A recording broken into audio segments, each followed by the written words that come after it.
الفتح بن مشافين رسول الله محمد وعلي النبي طالب فتن زهر والحسن وحسين صحابي رسول الله صلى الله عليه وسلم اجمعين وعلي بيت واتباعه ثم سلم حجل الله مع بن نساء والازاد الفقير المقدمه من علي بعيد وشيخ بكر بن سعد بن شين الحبيب مسلم بن شين حفظ بن موسى الهندوان واصولهم وفروعهم جميع سادتنا ابي علي ومصولهم وفروعهم ثم الى الامام محمد نووي بن عمر الجابي ثم الى الصحيح بن احمد بن حجر العسقلاني ثم الشيخ محمد رشيد البنجري ملاقا بين موسى موزن عبد الله مولا سقمبل الله يلي درجات في الجنة ويكثر من مثوباتهم ويعيد علينا من بركاتهم وأسرارهم وأنوارهم وعلومهم ونفعاتهم في الدين والدنيا والآخرة على هذه نية وكل نية صالحة وإلى حضرة النبي محمد صلى الله عليه وآله وصحبه وسلم.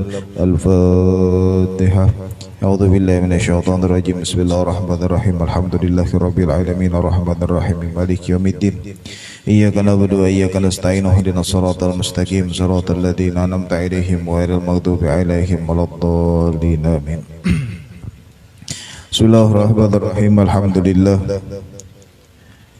الحمد لله الذي يقذف إذا شاء في قلوب المريدين لوعة الإرادة فيزعجهم إلى سلوك السبيل السعادة التي هي الإيمان والعبادة ومحو كل رسم وعادة.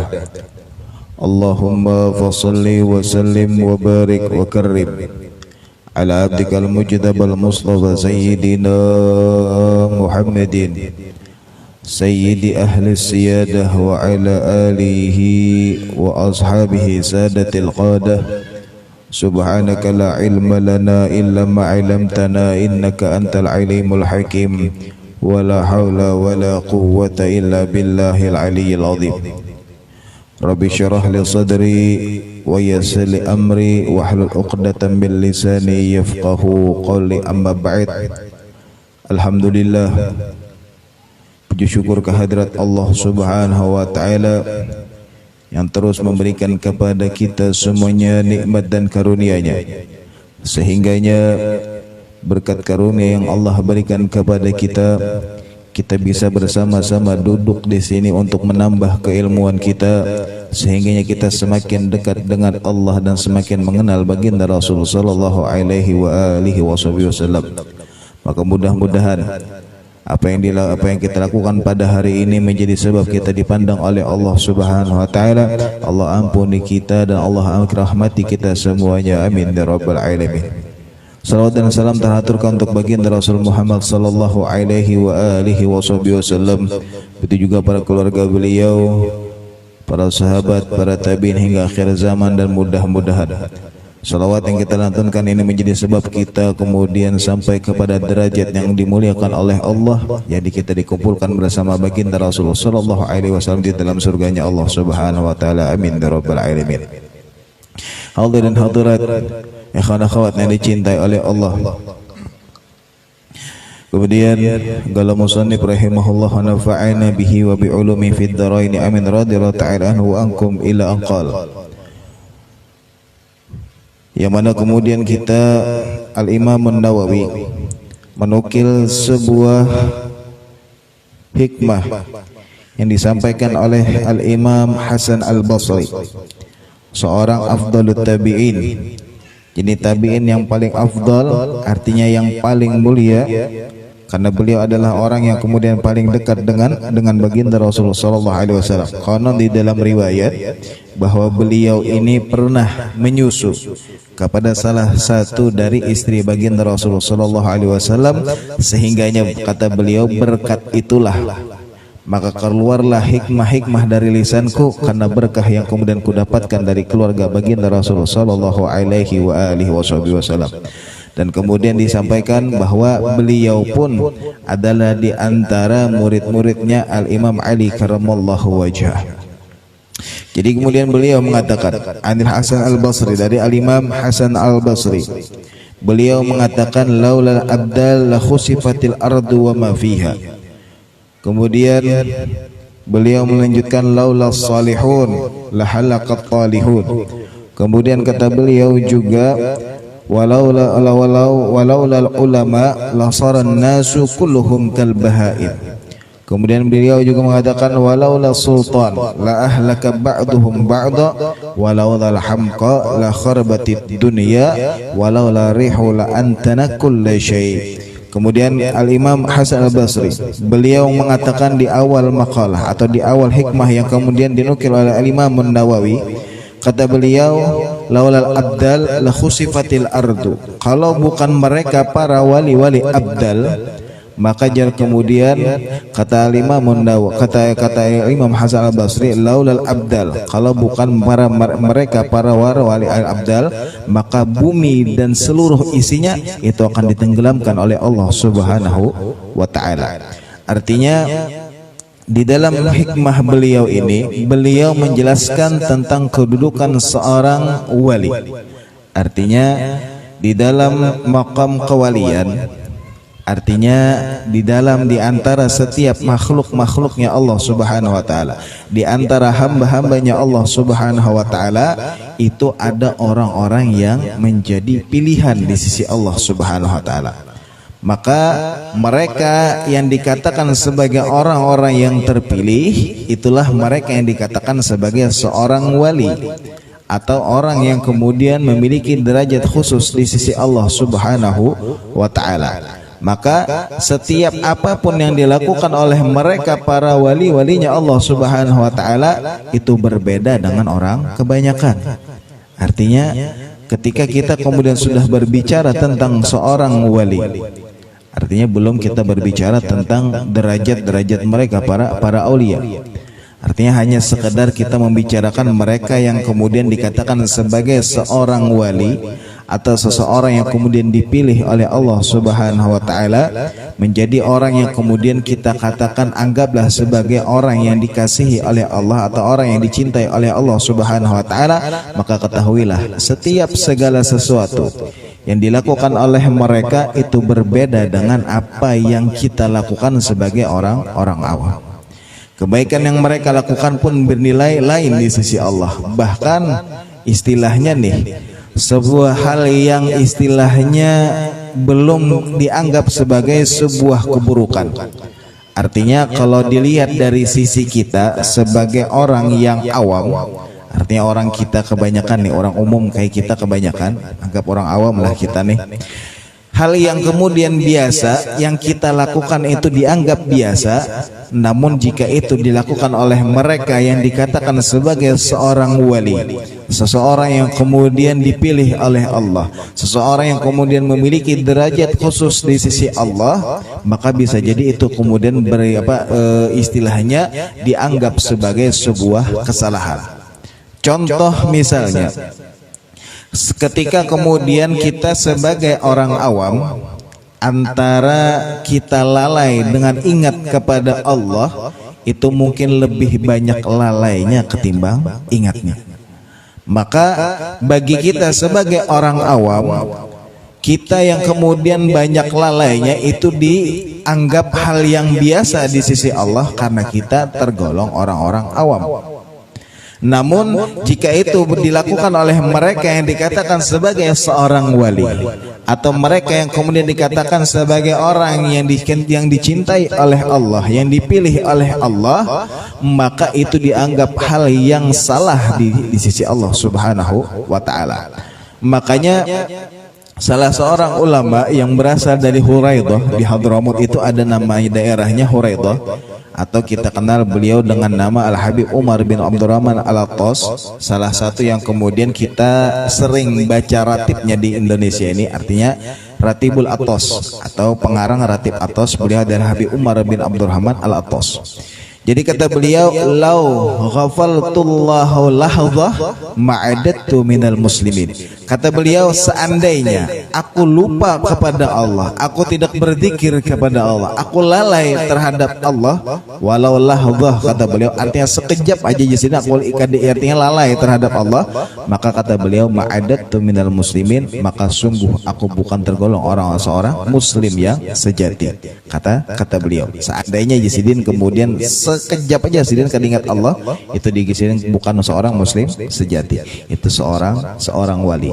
Atau misalnya kemudian yang pernah dialami oleh Al-Imam Junaid Al-Baghdadi, Misalnya ketika ini terjadi kepada kita orang awam, ini dianggap hal yang biasa, bahkan belum dikategorikan sebagai sebuah dosa.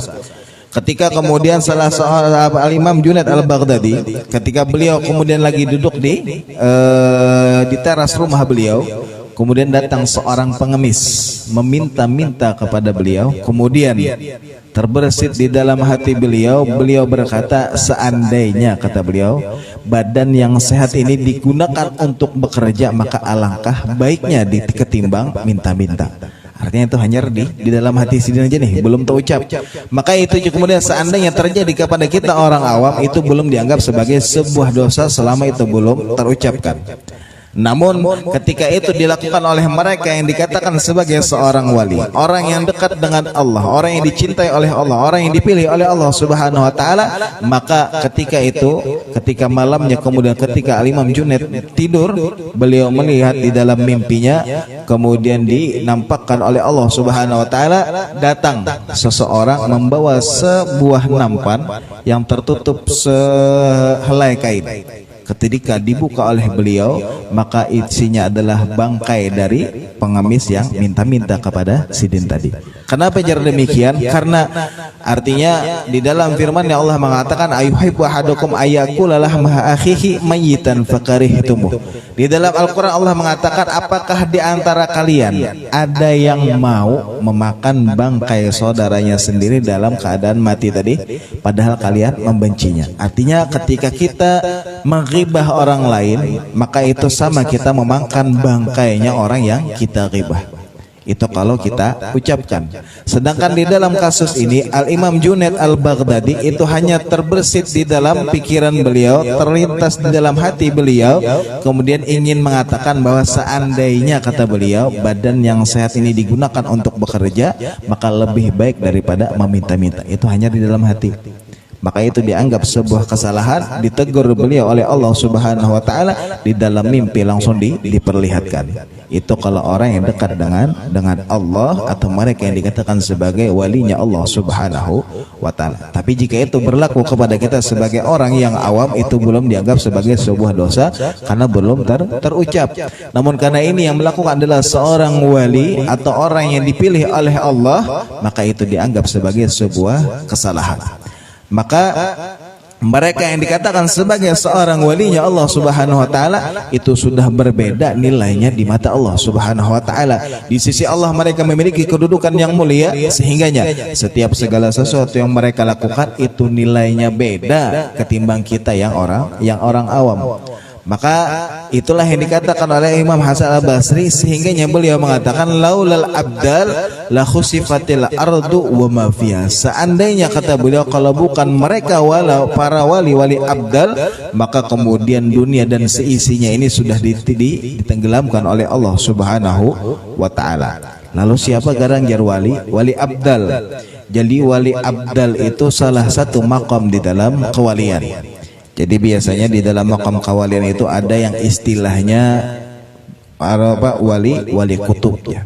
Jadi ada wali kutub, ada wali abdal, ada wali autad, ada nujaba, ada nuqaba. Itu masing-masing di derajat kewalian di dalam makam kewalian. Maka abdal ini itu kemudian kata para ulama itu di bawah makam qutbiyah. Jadi makam kutub itu istilahnya adalah makam tertinggi di dalam kewalian, yang biasanya tidak banyak orang yang bisa bertahan di dalam makam kewalian sampai makam wali kutub, karena saking beratnya yang kemudian dikatakan sebagai makam kutbiyah atau makam wali kutub tadi. Makanya biasanya mereka cuma sampai beberapa hari aja itu kemudian sudah melepaskan yang namanya makam wali kutub.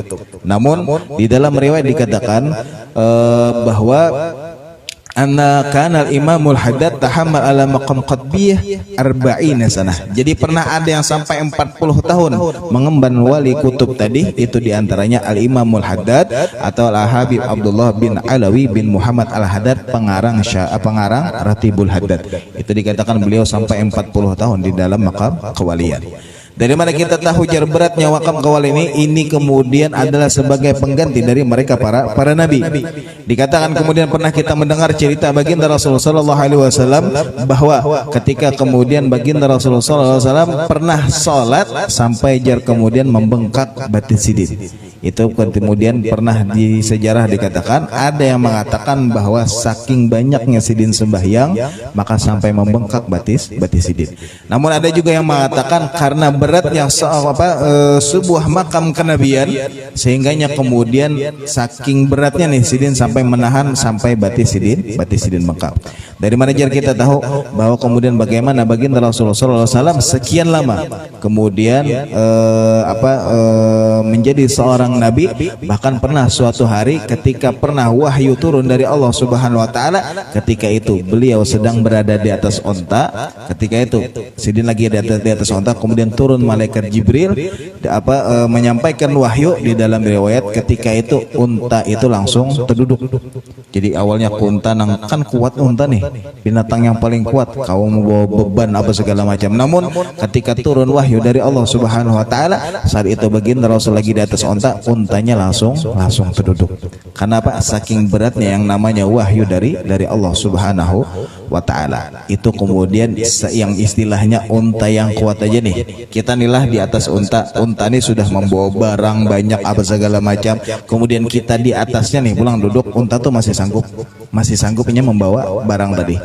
Sampai kemudian turun wahyu itu langsung terduduk. Berarti yang namanya wahyu atau firman dari Allah itu kemudian luar biasa, artinya bebannya sehingganya kemudian unta aja langsung terduduk. Ini bayangkan pian baginda Rasulullah sallallahu alaihi wasallam dalam keadaan itu masih bisa menahan setiap kali malaikat Jibril turun menyampaikan wahyu kepada baginda Rasulullah sallallahu alaihi wasallam.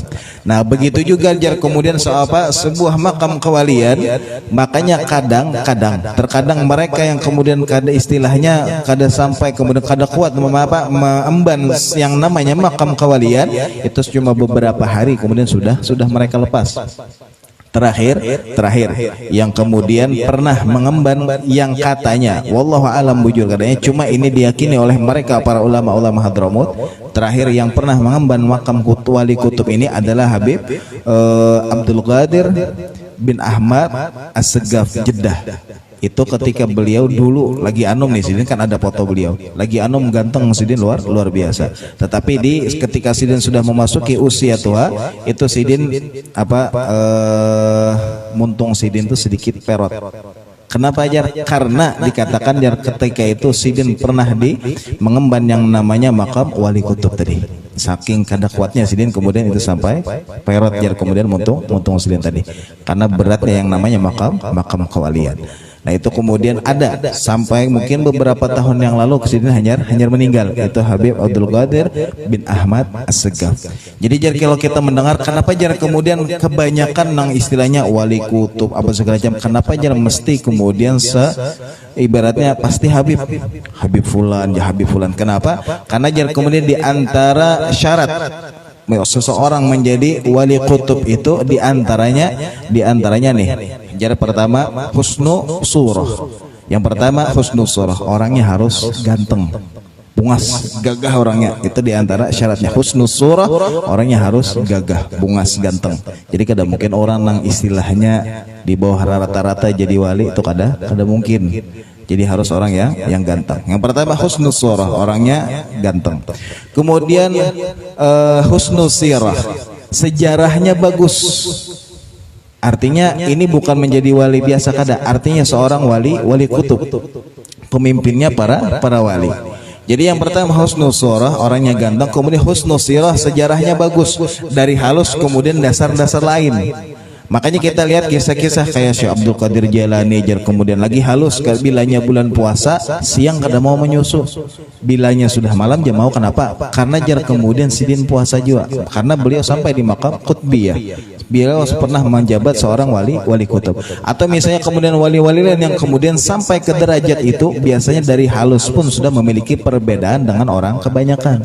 Makanya kemudian dikatakan husnus sirah, sejarah hidupnya bagus. Bukan kemudian berawal dari orang yang kada baik atau apa yang kada, pasti kemudian dari halus pun sudah dijaga oleh Allah Subhanahu wa taala. Jadi husnus surah, husnus sirah, dan kemudian husnus sarirah. Jadi husnus surah, husnus sirah, husnus sarirah, hatinya bagus. Artinya kemudian terhindar dari segala penyakit hati. Kadang mungkin kemudian seorang wali kemudian ada hasud, sombong, riya. Kadang mungkin karena mereka terbebas dari itu. Itulah kemudian syaratnya. Jadi husnul surah, husnul sirah, husnul sarirah, dan kemudian minas sadah, dan harus keturunan baginda Rasul sallallahu alaihi wasallam. Jadi kadang mungkin kemudian kalau seorang wali kutub bukan keturunan dari baginda Rasul, pasti kemudian keturunan baginda Rasul sallallahu alaihi wasallam. Makanya wali kutubnya si Habib Fulan atau Habib Fulan. Kenapa? Karena emang itu di antara syarat seseorang menjadi wali kutub. Kalau wali-wali mungkin yang istilahnya, anggaplah istilahnya wali yang mungkin makamnya yang istilahnya di bawah. Banyak kita kemudian mendengar cerita kayak misalnya beberapa ulama-ulama yang kemudian awalnya seorang raja, ada yang seorang yang kemudian berawal dari perampok, ada yang ini dan segala macam. Kenapa? Karena itu hidayah dari Allah Subhanahu wa taala, namun belum sampai kepada makam seorang wali kutub. Nah itu wali kutub. Nah di bawah wali kutub itu ada yang dikatakan seorang wali abdal, atau yang dikatakan oleh Al-Imam Hasan Basri, yakni wali abdal. Dikatakan kemudian bahwa wali abdal ini itu selalu ada di setiap zaman dan kadang mungkin berkurang. Jumlahnya itu pasti 40 orang di setiap zamannya. Seandainya ada satu orang yang meninggal, itu sudah disiapkan oleh Allah Subhanahu wa taala seseorang yang kemudian akan menggantikan posisi untuk kemudian menjaga agar dunia ini kada kemudian terjadi istilahnya yang kada baik. Makanya Allah hindarkan bencana, Allah kan bisa jadi itu kemudian karena berkatnya mereka para wali abdal. Makanya kata Imam Hasan Basri, laulal abdal, kalau bukan mereka para wali abdal, maka kemudian la khusifatil ardu wa ma fiha, maka Allah tenggelamkan bumi dan seisinya ini. Lalu kemudian Al-Imam pernah dikatakan Sayyidina Abu Darda, beliau pernah mengatakan di dalam sebuah riwayat bahwa kata beliau, innalillahi ibadan yuqalu lahumul abdal.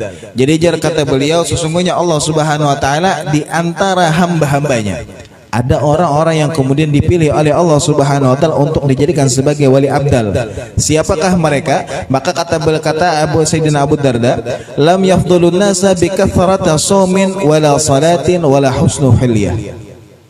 Jadi ujar Sidin, orang yang dikatakan wali abdal tadi bukanlah mereka yang istilahnya berbeda dari orang-orang awam, karena misalnya salatnya yang banyak, artinya salat sunnahnya, bukan salat wajib. Kalau salat wajib kadang mungkin banyak 5 waktu bang sudah, kadang mungkin kemudian lebih dari 5 waktu. Pasti kemudian dikatakan bikathratil shalah, karena banyaknya salatnya kada.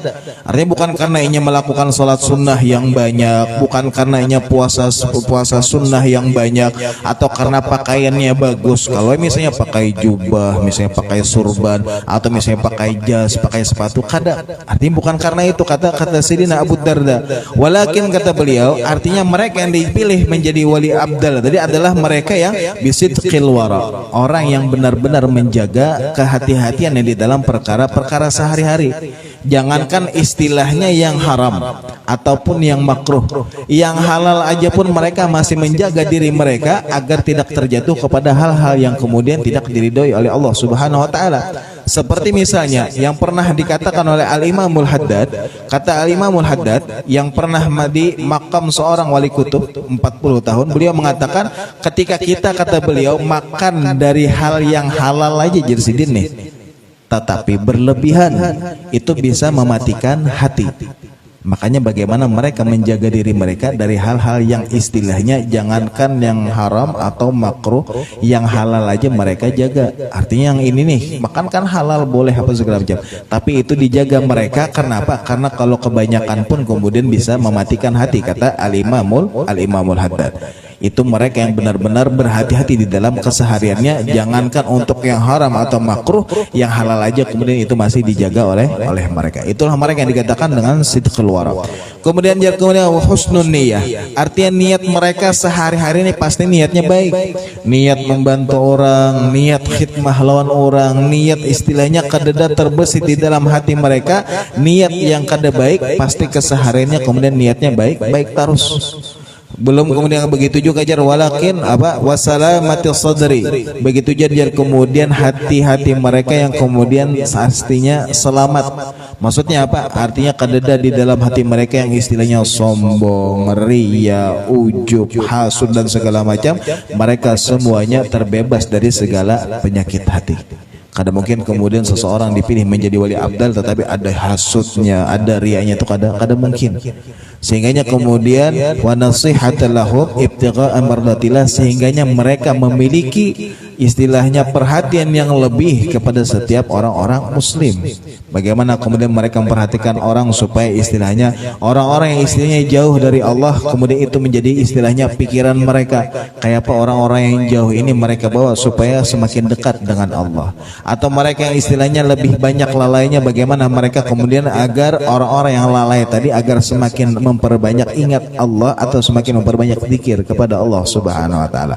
Atau istilahnya orang-orang yang kemudian memiliki sifat-sifat yang buruk itu menjadi perhatian mereka agar orang-orang yang istilahnya jauh itu semakin dekat dengan Allah. Artinya orang-orang yang lalai semakin banyak ingat kepada Allah, itu yang kemudian menjadi perhatian mereka para wali abdal. Kada sampai di situ jar kemudian di itu semua mereka lakukan ibtigha' mardatillah, itu semata-mata mereka lakukan semata-mata mengharap keridhaannya Allah Subhanahu wa taala. Ada juga yang mengatakan mereka wali abdal itu adalah orang yang bisabri hasan, mereka yang memiliki sabar yang bagus. Maksudnya sabar yang bagus itu kayak apa? Sabar yang bagus itu maksudnya adalah istilahnya inya kena musibah ke apakah, tetap inya kemudian sabar dan menerima ketentuan Allah Subhanahu wa taala. Karena ada juga orang yang sabar, istilahnya sabar nih, tetapi kemudian hatinya di dalam hati menggerutu. Dalam hati di luarnya ya Allah sabar ya, tetapi di dalam hati kenapa aja bisa kayak ini? Artinya ada penolakan di dalam hatinya. Maka ini sabar tapi kada bagus. Sedangkan sabar yang bagus adalah ketika inya sabar dan kemudian menerima setiap ketentuan dari Allah Subhanahu wa taala. Layar anuna syai'an, kemudian kada pernah istilahnya memburukan segala sesuatu. Wala yu'dunahu, kada pernah mengganggu orang ya. Wala yahgirunahu, kada pernah kemudian merendahkan orang lain. Wala yahsuduna ahadan, kada pernah hasud kepada orang lain. Sehingganya apa? Hum atyabun nasi khubra, mereka adalah orang yang paling baik di dalam pengalamannya, di dalam sikapnya, bahkan wa aliyanahum ariqan, memiliki watak yang lemah lembut. Wa askhahum nafsan, dan orang yang paling dermawan. Jadi kalau kita melihat nangkaitin, oh berarti mereka adalah orang yang luar biasa, akhlaknya baik, sopan santunnya baik, kada hanya zahirnya baik, bahkan di dalam hatinya pun, batinnya pun kemudian orang yang baik, yang luar biasa. Maka sehingganya kemudian yang namanya maqam wali abdal tadi adalah maqam yang luar biasa di sisi Allah Subhanahu wa taala. Jadi jangankan ibaratnya kita hendak jadi wali abdal, jangan istilahnya jadi wali gini, artinya kita jadi orang yang soleh aja itu sudah luar biasa. Apalagi kalau sampai kita misalnya saking ibaratnya kita nih sudah kemudian ibaratnya mengikuti jejak mereka para wali, artinya kita sudah membersihkan hati kita, batin kita bersihkan, zahir kita jaga apa segala macam, lalu istilahnya mungkin Allah angkat kita menjadi walinya Allah Subhanahu wa taala, maka itu adalah kemuliaan yang luar biasa. Kita jadi orang soleh aja sudah luar biasa, apalagi kalau kita sampai diangkat menjadi wali, maka itu adalah keutamaan yang luar biasa yang Allah berikan kepada kita sebagai hambanya Allah Subhanahu wa taala. Lalu sehingganya setelah istilahnya nih banyak yang kemudian istilahnya oh ini tanda-tandanya wali, oh ini sifatnya, oh ini apa segala macam. Lalu sehingganya pernah ditanyakan kepada Al-Imam Abu Abdillah Majid Al-Juraimi, ditanyakan kepada beliau, apakah mungkin seorang perempuan menjadi seorang wali abdal? Jadi kata beliau, qala na'am, jadi kata beliau mungkin. Artinya bukan berarti harus laki-laki, kada artinya ketika ada seorang perempuan pun yang artinya kemudian ciri-cirinya, sifatnya, tanda-tandanya, alamatnya semuanya sama yang mereka katakan oleh orang-orang yang dekat dengan Allah tadi mengatakan yang sudah dijelaskan tadi, maka ada mereka yang sampai ke seperti itu, maka bisa jadi seorang perempuan pun kata beliau bisa jadi istilahnya kemudian menjadi seorang wali abdal. Maka itulah kemudian yang dikatakan oleh Imam Hasan al-Basri, laulal abdal, kalau bukan karena orang wali-wali abdal tadi, maka Allah sudah menenggelamkan dunia dan seisinya. Sehingganya pernah dikatakan di dalam sebuah riwayat, laulahumu bainal anami laduk dakatil ardu wajibalu lirtikabil khati'ah. Kalau bukan mereka para wali-wali abdal yang hidup di antara kita, artinya di antara kita nih para manusia, maka jar kemudian Allah sudah menggoncangkan bumi dan gunung. Karena apa? Karena banyak orang-orang yang melakukan maksiat. Sehingganya mereka ini istilahnya ujar kita tuh pasak bumi. Yang berkat mereka kemudian berdoa kepada Allah, artinya mereka yang bermunajat kepada Allah, mereka yang beribadah kepada Allah. Terkadang mereka yang seperti ini yang kemudian mengajak orang kemudian kembali kepada Allah, mengajak orang untuk semakin dekat dengan Allah, mengajak orang untuk semakin mencintai baginda Rasulullah SAW. Maka berkat mereka lah kemudian Allah tahan yang namanya bala, Allah tahan yang namanya musibah, karena kemuliaan mereka orang-orang yang dipilih oleh Allah atau mereka yang dicintai oleh Allah Subhanahu wa ta'ala. Namun mereka pun kemudian artinya mereka adalah orang-orang yang istilahnya bersih hati. Makanya di antara doa yang pernah dipanjatkan oleh Syekh Abu Bakar bin Salim, kata beliau, ya Allah jadikanlah aku dan keturunanku sebagai orang-orang yang bersih hatinya. Karena kalau orang itu bersih hatinya, pian apa aja yang masuk maka hasilnya akan bersih. Istilahnya kayak kita nih lah, gelas, misalnya ada di gelas itu kemudian kosong bersih, jadi pian tuang susu keluarnya bagus, pian tuang banyu putih keluarnya bagus. Artinya apa aja yang dituangkan ke situ keluarnya, kalau kemudian ibaratnya kebanyakan nih menuang, keluarnya pasti bagus. Tetapi kalau di gelasnya sudah rigat, gelasnya nih rigat entah bekas kopi misalnya, atau ibaratnya bekas lumpur atau apalah, walhasil gelasnya rigat. Apa yang pian tuang ke situ keluarnya pasti rigat. Pian tuang susu kemudian di situ misalnya nih keluarnya rigat, karena apa? Karena gelasnya rigat. Pian tuang banyu putih kemudian bisa jadi kada putih, karena apa? Karena gelasnya rigat. Makanya kemudian hati kita yang sebenarnya kemudian tempat di situ Allah melihat atau menilai seorang hamba. Artinya hati kita nih, bagaimana kita menjaga hati kita dari segala penyakit hati dan segala macam. Jika hati kita bersih, terhindar dari segala penyakit, maka apa aja yang masuk itu pasti, yang keluarnya pasti bersih. Artinya kemudian ilmu yang masuk ke dalam diri kita, maka ilmunya menjadi ilmu yang bersih. Akhlak menjadi akhlak yang baik dan segala macam. Karena apa? Karena tempatnya bersih. Nah itu yang pernah diminta oleh Syekh Abu Bakar bin Salim, agar apa? Agar ya Allah ya berikanlah aku dan keturunanku memiliki hati yang bersih. Karena orang yang hatinya bersih, kalau kemudian memiliki keilmuan, maka ilmunya menjadi ilmu yang baik. Tetapi kalau kemudian orang yang alim, orang nih alim, misalnya alim pintar segala macam, tapi hatinya kada bersih, entah ada hasutnya kah, ada riyanya kah, ada apa, bisa jadi kemudian yang keluar walaupun istrinya keluar keilmuan, tapi kalau hatinya kada bersih, bisa jadi kemudian disampaikan kemudian belum tentu ikhlas kepada Allah Subhanahu wa ta'ala. Jadi bagaimana seharusnya kita menjaga hati kita yang sekiranya di situ tempat Allah menilai kita, maka itulah yang diajarkan para wali-walinya Allah Subhanahu wa ta'ala, agar kiranya kita bisa menjaga hati dan kita meminta kepada Allah agar hati kita dihindarkan dari segala penyakit hati dan diberikan hati yang bersih.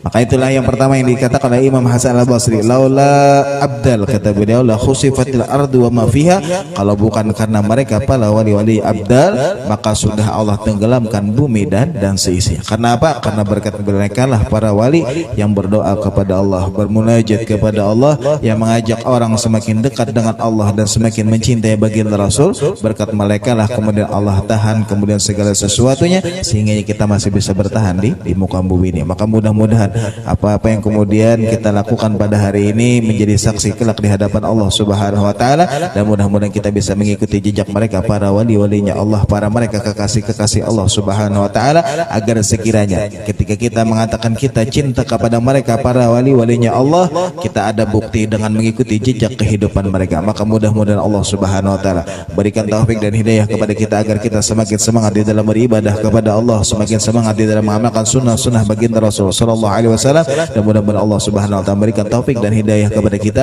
agar kita bisa mengenal mereka para wali-walinya Allah, mengikuti jejak kehidupan mereka sehingga kita digolongkan sebagai pecinta sejati mereka para kekasih-kekasih Allah Subhanahu wa taala. Allah rahmati kita, Allah ampuni dosa kita, Allah ampuni dosa-dosa orang yang kedua orang tua kita, dan Allah ampuni dosa-dosa orang yang telah mendahului kita. Dan mudah-mudahan apa-apa yang kita niatkan, yang kita hajatkan didengar dan dikabulkan oleh Allah Subhanahu wa taala. Yang sakit di antara kita, keluarga kita, jiran kita, Allah angkat penyakitnya, Allah sembuhkan seperti sedia kala. Dan mudah-mudahan yang punya hutang dan urusan dipermudah oleh Allah Subhanahu wa taala. Mudah-mudahan Allah Subhanahu wa taala memandang kita, menguatkan keimanan kita dan mematikan kita dalam keadaan beriman dan husnul khotimah. Dan mudah-mudahan sebagaimana Allah kumpulkan kita pada hari ini, Allah kumpulkan kelak kita bersama baginda Rasulullah sallallahu alaihi wasallam di dalam surganya Allah Subhanahu wa taala. Amin ya rabbal alamin. Ala hadhihi niyyah wa kullu niyatin salihah wa ila hadratin Nabi Muhammad sallallahu alaihi wa alihi wasallam. Al-Fatihah.